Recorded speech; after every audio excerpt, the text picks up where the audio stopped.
Hey guys, it's Ted Bogert. Welcome back to the TED Show. Happy Friday, TGIF. I'm excited to have Kelly Astro back on the show with us. We're going to talk about how community partnership schools change the entire game in education.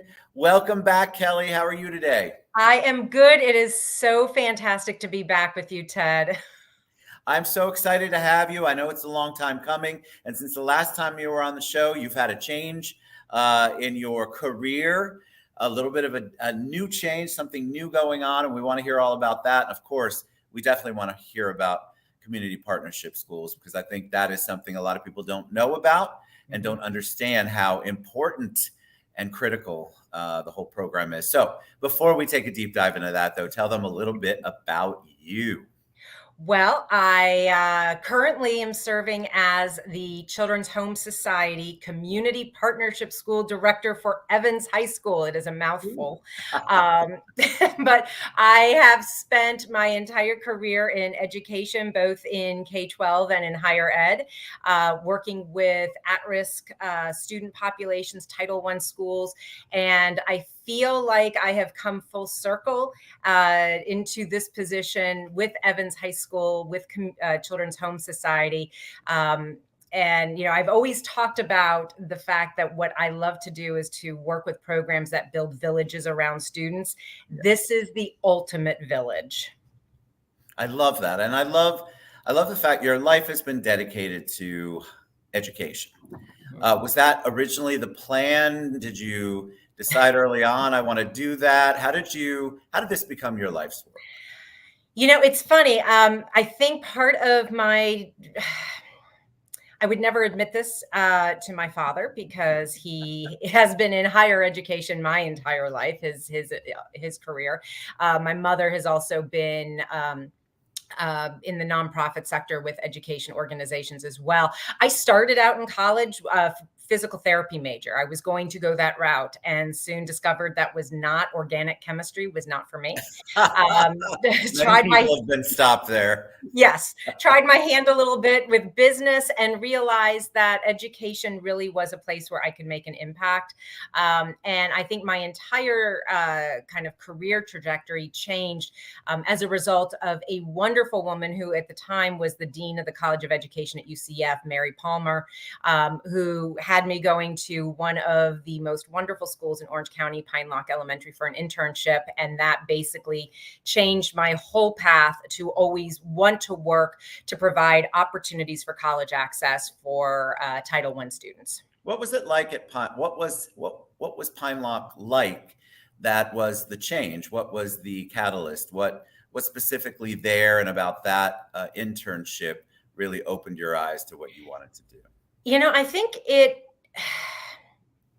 the fact that what I saw at a very young age was, you hear all of these things about, tough schools and schools where students are struggling and students where students are coming from homes of poverty and a lot of, challenging, traumatic experiences. What I encountered was every child in my classroom wanted to learn. They were excited. They wanted opportunity, and they didn't have that exposure to different things in the world, different careers, different ideas. And so what that taught me was very, very quickly is every child, no matter what their zip code, no matter what their circumstances, if given the right tools and the support network, can have the opportunity to succeed. And so in every path that I took after that, whether it was working in higher ed, but still working with service learning programs that targeted Title I schools, or working in running the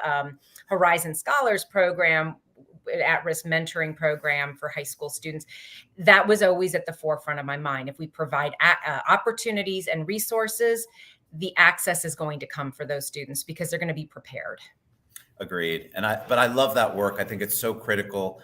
I think there's so much going on in the world, and that kind of leads me to my next question. From your time at Pine Lock, where you started your journey, to now, what's different in the education field? What are you seeing? It's always talked about. There's a lot in the news in our state, not going there today, but what are you seeing as an educator, as a proponent and advocate of your programs in the education system right now? I think that obviously we could probably spend hours talking about this.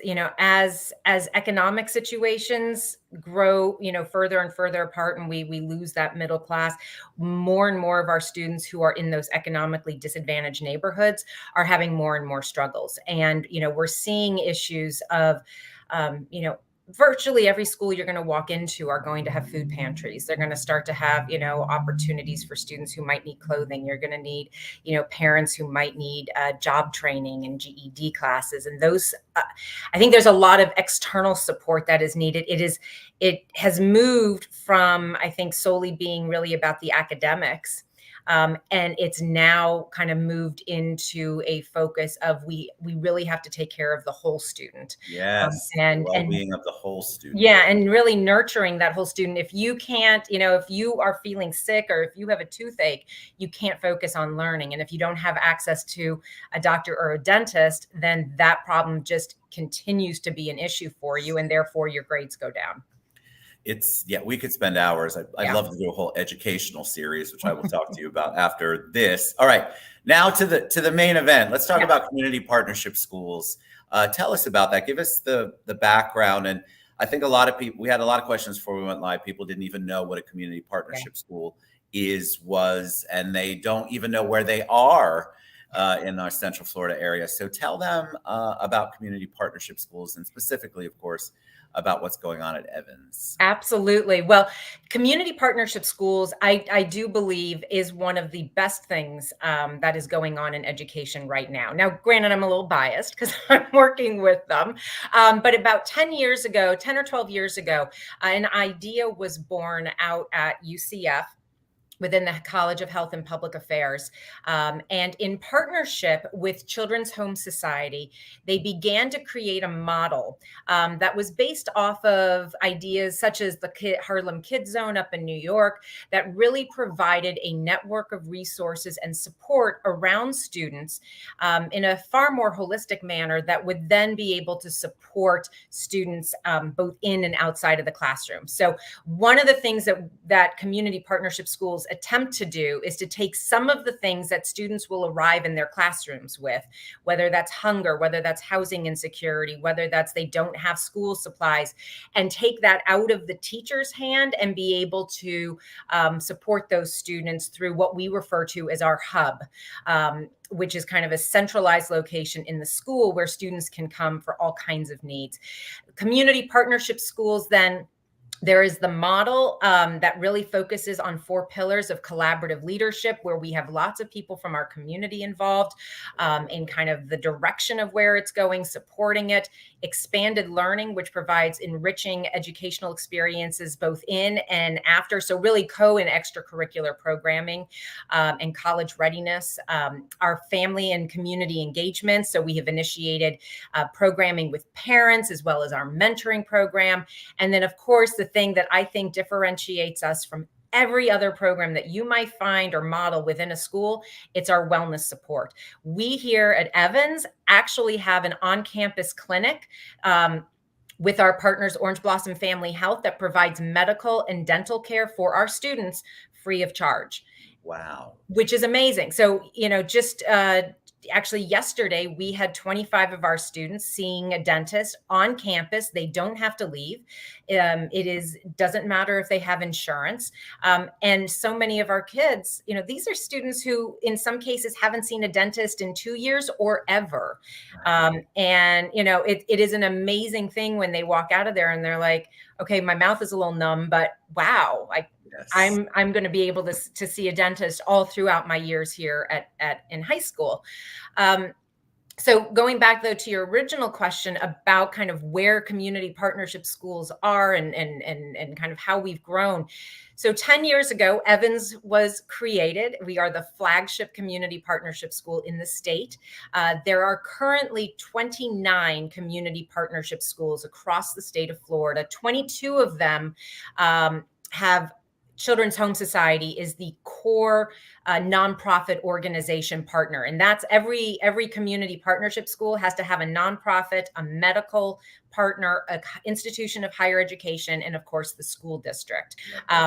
So in Orange County, there are 4. We have Evans, Jones High School, OCPS ACE, which is a K-8, and then Eccleston Elementary. So it's amazing to me. As I'm sitting there listening, I'm thinking, in the old day, when I went to school in the Stone Age, the kids who, it was a very small group of kids who would have would have outwardly needed the service. There was always a stigma attached to it. Kids can be not so kind to each other.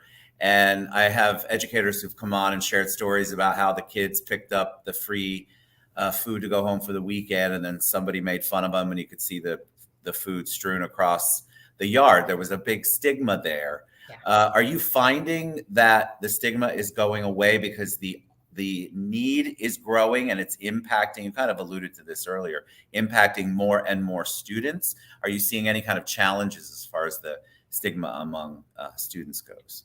I'm going to say yes and no. So, of course, in high school, no matter what you do, there's always somebody who's going to just kind of hassle you about something Yes. because you're 15, 16 years old.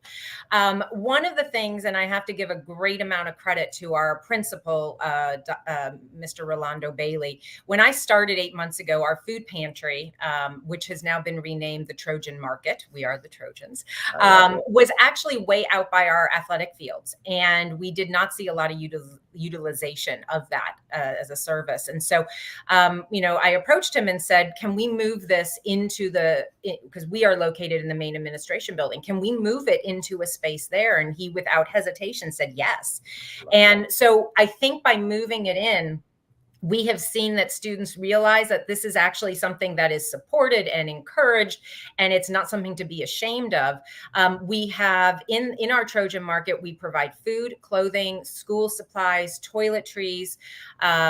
And, this is something that we see. I think we had over 2,000 uses of our Trojan Market this year alone. And, it is one of the things that we are just launching as a pilot. And I know it's almost the end of the school year, but it's taken us a little bit of time it's not quite where we want to be at, but we're almost there. Is an ordering system similar to, we want to get it to a point where it's almost like an Instacart, where students or families can actually log on. So if anyone out there wants to help us make an app, we would love to have your help. But I love that pitch. Very good. But right now they're using just a Google form where they can go on and fill out, I want 2 cans of beans and 5 cans of this. And then we will have it prepared for them at the end of 7th period. They can come pick it up in a bag that is not, clearly a grocery bag, and they can take it home. And so that's something that, we're really working on. But we've also seen a huge utilization of the market for clothing, students going for interviews and they want, some dress clothes, things of that nature. But yeah, it's a remarkable thing to see that's a little bit of a change where students are now seeing this as a true resource for them and not as something to be embarrassed about and kind of hiding as they walk in.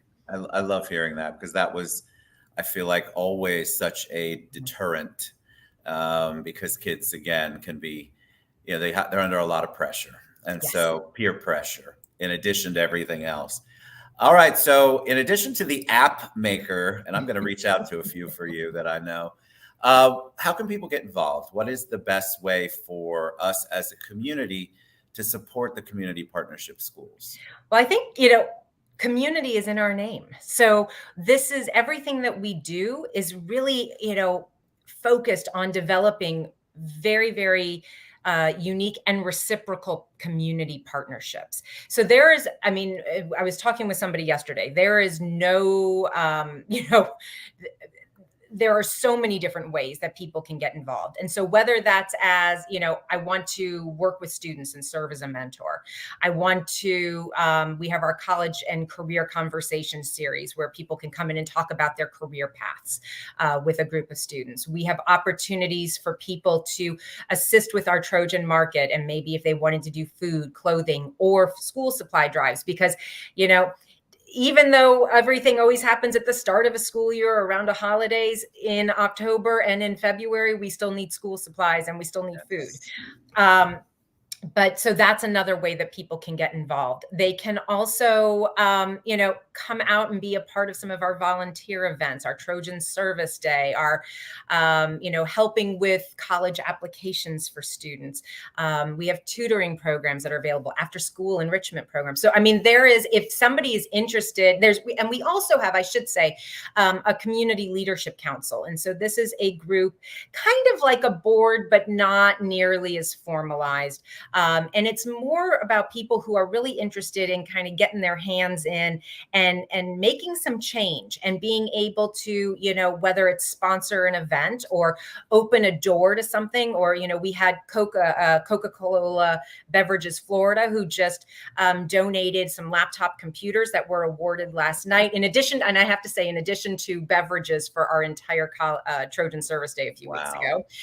But so there, if people are interested in kind of doing it from maybe not being on the school campus, but kind of a little bit distance, but really want to make an impact, that's a great way to get involved as well. Well, I would love to, and I'll talk to you after. Very good. I will post the link to the website link. The URL is a little long. Yes. But if it's clickable, it's super easy. And I'll do that in the comments. Kelly, you're amazing. I just think all of the work, the energy, the positive energy that you put out there, it's so refreshing and wonderful, because education, my wife was a teacher, it can be draining on the soul, the spirit, the body. And to have somebody as amazing and as energetic and positive as you, I love what you're doing in our community. I appreciate it. I appreciate all the things CHS does. My wife, as you know, was adopted from CHS back in the Stone Age. Sorry, babe. And so I'm a big proponent of all that you do. And you all are always asking me for ways to get involved. Here's a great way to make a long-term, short-term, and long-term impact on the lives of these students. And in return, you're going to see that ripple effect in their families and the rest of the community. Thank you, Kelly, for being here. Thank you. And hey, Ted, can I just add one last thing? When you talk about outcomes and impact, this year, our students at Evans, fingers crossed, we are on track to have at least a 90% graduation rate for our students this year, which is absolutely due, certainly to our fantastic and amazing teachers, our resilient students, but it also is because of the impact from our community partners working with our community partnership schools. So, come on board and let's get that to 95% next year. Let's help out. All right, Kelly, thank you so much. Have a great Friday, everyone. We'll see you back